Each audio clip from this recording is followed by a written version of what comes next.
Today, we are back in the snowy Canadian wilderness as we go on our first winter camping trip of this season. And while we're not battling whiteout conditions or the frigid minus 30-degree weather, this trip was far from a simple trip. As we test our homemade diesel heater in 14 hours of darkness and constant snow, leaving us to create fresh tracks both in and out as we navigate familiar trails and explore some lesser known ones. Wondering how to camp in the Canadian wilderness this winter? We'll watch and find out.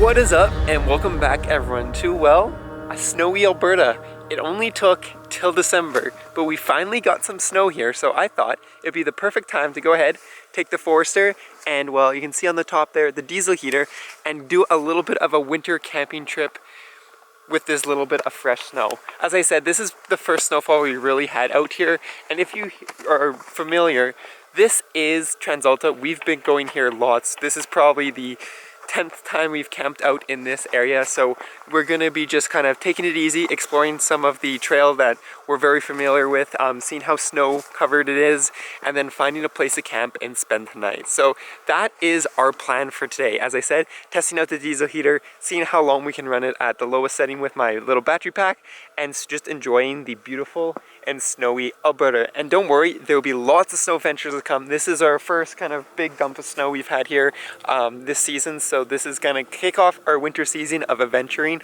off-roading, and overlanding. So let's go ahead and hit the trail. As we made our way onto the TransAlta Trail, now cloaked in a layer of snow and ice, we entered the winter wilderness. With daylight slowly changing to dusk, we crossed the bridge, weaved through the forest, and ascended onto the ridge.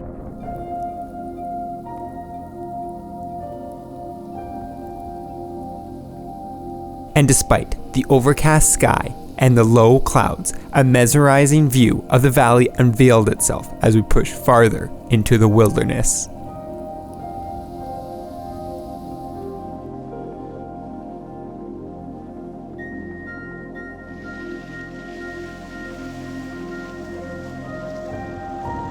And as I said, this is pretty familiar terrain. We drive this quite a bit in the winter because it's one of the common trails that leads us down to TransAlta, and it goes to the falls and that stuff.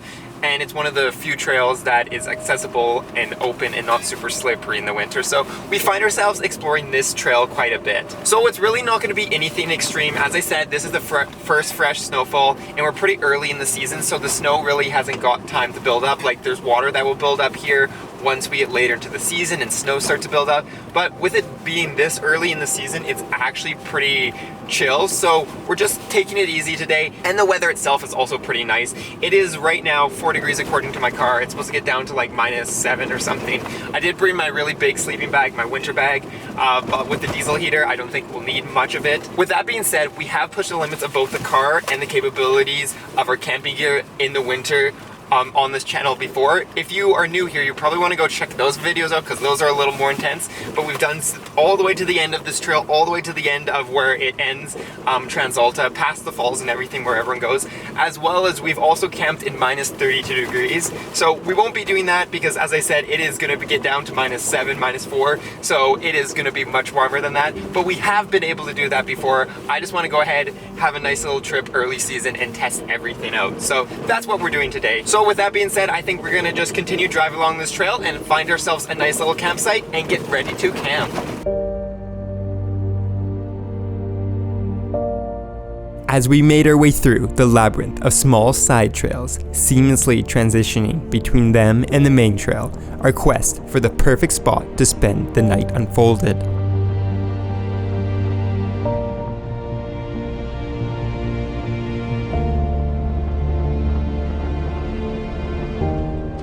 Our criteria was clear.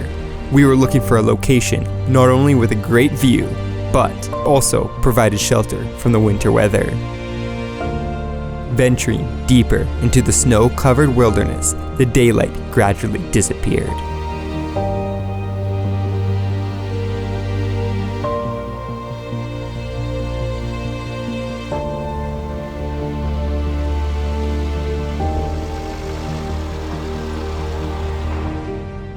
Yet, just before the night claimed its territories, we entered back onto the ridge and set our sights on what possibly could be our spot for the night.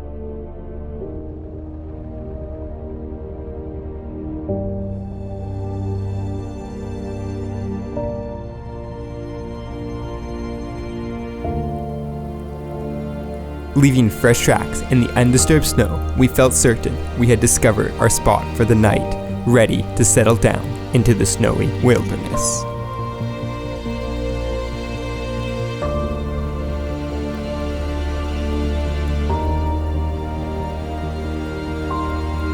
And well, I think we found our spot. So I've been trying to camp here for a little bit because we usually camp farther down that ridge line over there.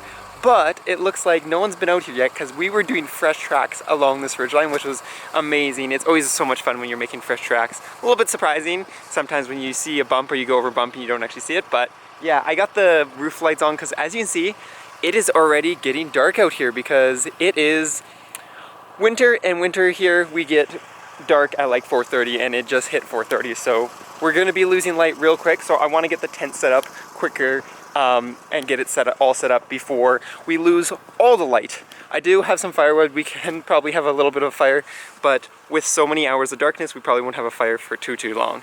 Anyways, you can kind of see I'm on not a good place to put my tent because, well, we're on a pretty good slope. So what I think I'm going to do is I'm going to put it more in this flat area right here, kind of in between these two trees, and then I'm going to probably pop the tent out that way and then have it face that way because my tent's got the two-piece are the kind of cover, so the side that doesn't have it flip out is actually got a big window, and I kind of want to view it even though you can't see it right now. Hopefully tomorrow morning we get an epic view of the mountains right there, and if you've been around for a while you know how epic that view is.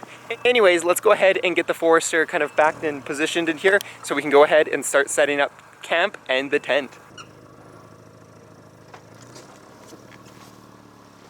And I think that was perfect parking. And with that perfect parking, what we'll do while we have the last little bit of remaining light is I'm gonna go ahead, set up the tent. I'm just gonna snap to that because, well, if you guys have been around here, you know exactly how that goes up. And then I'll show you the diesel heater and the interior when we are going to bed. But yeah, let's go ahead and get the tent set up like that. And well, there we go. You can just see the silhouette of the tent because, well, we've lost all our light. As I said, the sun set. It took me 15 minutes to set this up and it took us 15 minutes to lose the light. In the winter, you really get reminded when you're winter camping how short daylight really is. A lot of times when you're working, you don't. But then all of a sudden when you're out here, you're like, 4:30 rolls around and you've lost all your light. As you can see, it's like blue hour right now. It's really kind of pretty. But we've got our tent set up here. And then if we just move to the back over here, we have, if you've seen my BC Adventure video, you would know that I have a little magnetic light now that sits in the back, so it makes it really easy to go ahead, use our slide-out kitchen and cook some food. And that is exactly what we're going to be doing. We're going to go ahead, slide out the kitchen and start cooking some food because it's 5-ish and it's time to eat. In a matter of moments, our kitchen was ready to go, and while the cast iron warmed up, we found ourselves savoring the landscape as the last traces of daylight bid farewell and plunged us into 14 hours of darkness. And now that we got our cast iron nice and hot, we're gonna throw some food on. Today we are just gonna have a nice simple hamburger because, well, when you're winter camping, it's harder to clean up. It's just harder to do everything winter camping. So typically I go with something a little more easier when I'm winter camping than what I would do when I'm summer camping. As you guys have seen in some of my summer BC overlanding trips, we make some pretty good meals sometimes. And as I said, I want to keep this pretty chill too. This isn't a crazy trip, so this is another way we're keeping it pretty basic today. Although I am noticing there is a bit of a breeze coming this way now. I have the tent so that theoretically it would start to flap a little bit if it gets windy. I hope that that's not the case. I did check the forecast. This is one of the places that I actually still have service camping. About 2 years ago, you never could have service out here. But I don't know, they must put a tower somewhere down there because now you can get service along this ridge before you jump into the riverbed where we usually do our like Transalta trail runs in the water and stuff. But yeah, I'm gonna go ahead, continue cooking. And then by the time I'm done, we're gonna have no light. The camera can't pick up any light, but I can still see the riverbed down there, and I can still see a few other things. But we do got a handy dandy light here, here, and here, so we should be able to see pretty good tonight. And with food all done, let's go ahead and eat. And well, there we go. We just finished up dinner, and I put the stove away, and as you can see, I've had to put another layer on. As soon as you start to lose light and the sun disappears, the temperature really drops when you're winter camping. So you really want to make sure you have your layers. You guys are probably pretty familiar with the layers I'm wearing right now. I actually have 2 less layers than I do in the -30 camping, so we're still got plenty to go. Anyways, I thought with it being dark now, and usually sometimes you can get some really cool astrophotography. Today is not one of those nights, even though, well, we can't see the moon. It is super cloud covered, as you probably tell. So there's no point in even trying to do some astrophotography tonight, because I ain't gonna get a clear sky. So you win some, you lose some, I guess. It's still a really nice night. It's a little breezy, as I said, but the breeze has kind of dropped off again, so hopefully it stays like that the rest of the night. But yeah, with that being said, I think what I'm gonna do now, as I said, is we're gonna go ahead. I built a little fire ring when the food was cooking, so I'm just gonna go ahead and start a little bit of fire, and we're gonna keep warm that way for a little bit, because I do want to see how long my diesel heater runs, but I'm pretty sure it's not gonna run for like 14-16 hours, so we'll have a little bit of a fire and relax before we go ahead and get that diesel heater running.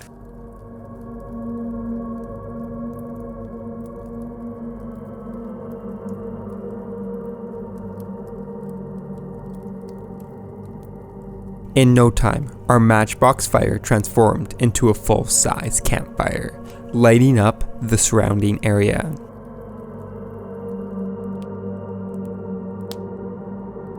Before we knew it, we were fireside, enjoying the winter night and the crackling warmth of the flames as we burned through our firewood over the next couple of hours.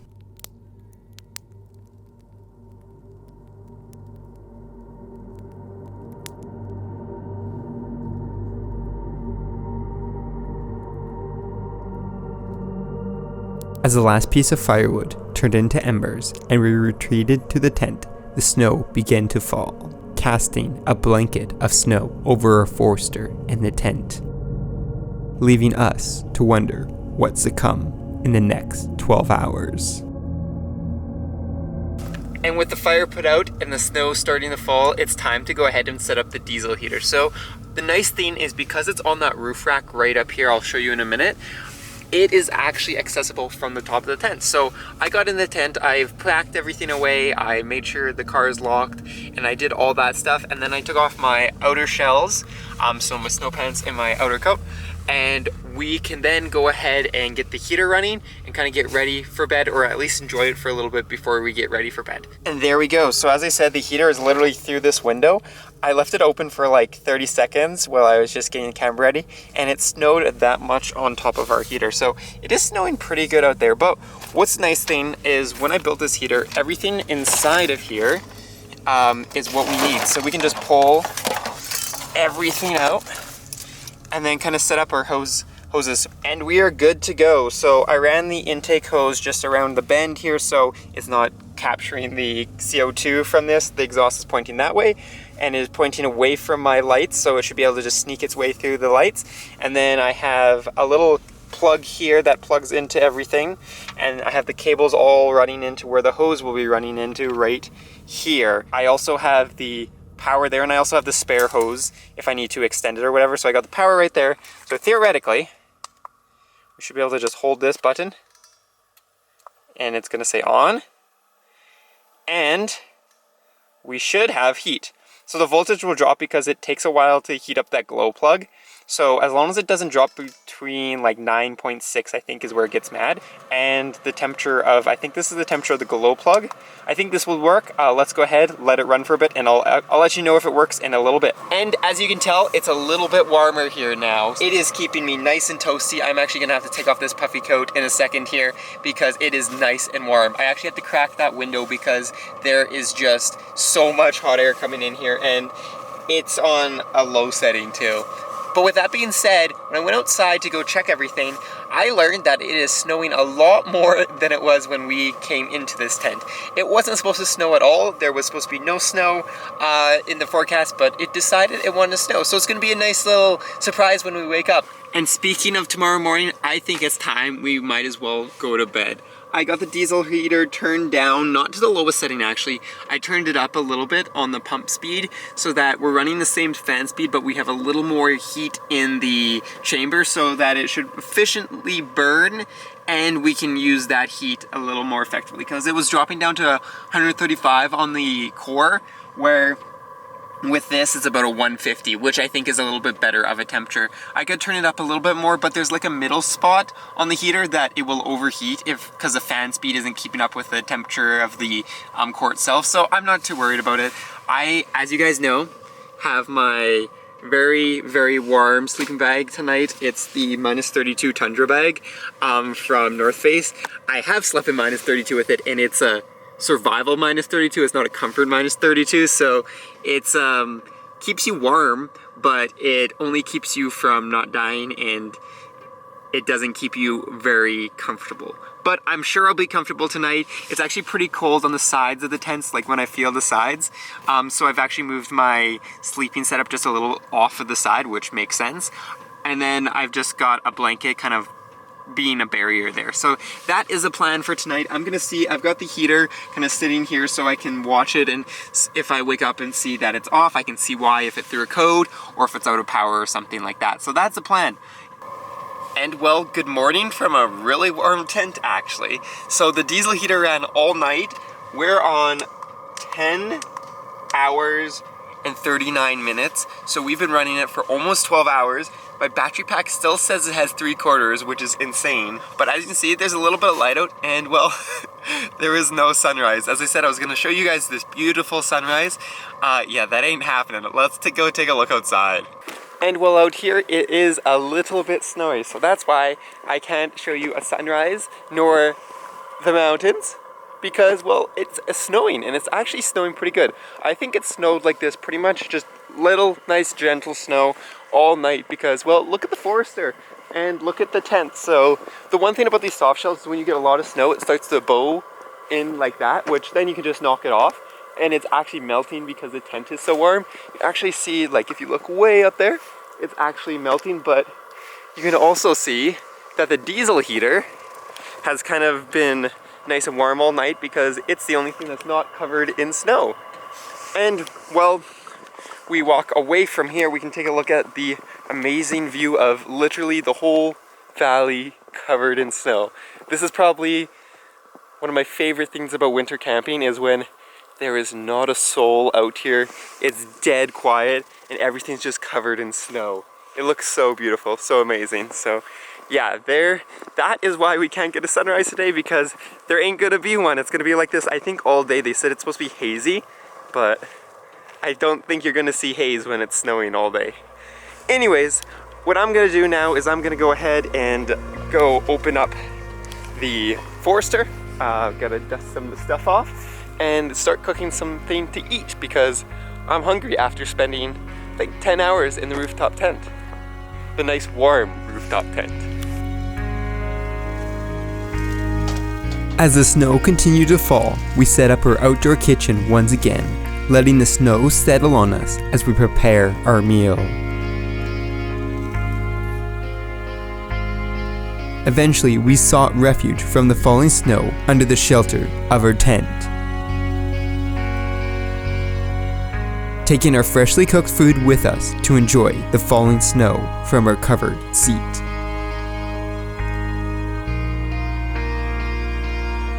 And well, with breakfast done, I think it's time we might as well go ahead and start packing up. So I think the first thing we're gonna do is tackle getting all the snow off, putting away the diesel heater. I just shut it off, so it's kind of doing its little spin down. Let that happen, wipe off the car, get the car started, and then we can head out of here. So with winter camping, you definitely have a little bit more pack up and prep than you would if you're summer camping. Like I can get packed all up in like 14 minutes flat or 8 minutes flat in the summer. Here it's going to be a little longer because we want to get as much snow off as possible off the tent, and then make sure everything's packed away.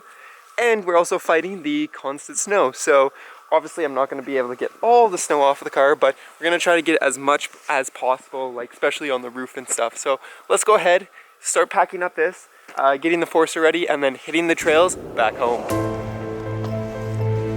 As the snow continued to pile up, we began taking down our camp.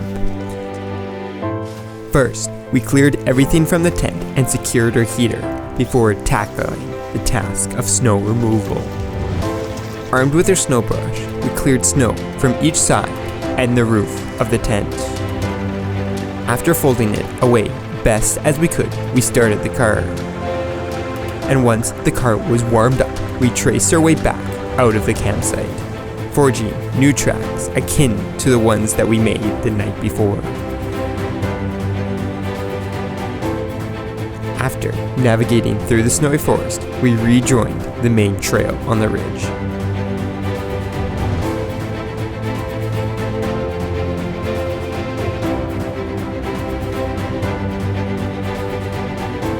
Where we headed towards the trailhead before we dipped back into the trees for one final adventure in the fresh snow.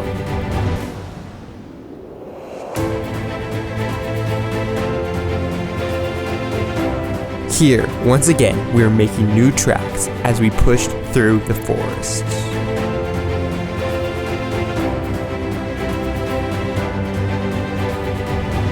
But it wasn't long as we once again rejoined the main trail and made the final push to the trailhead.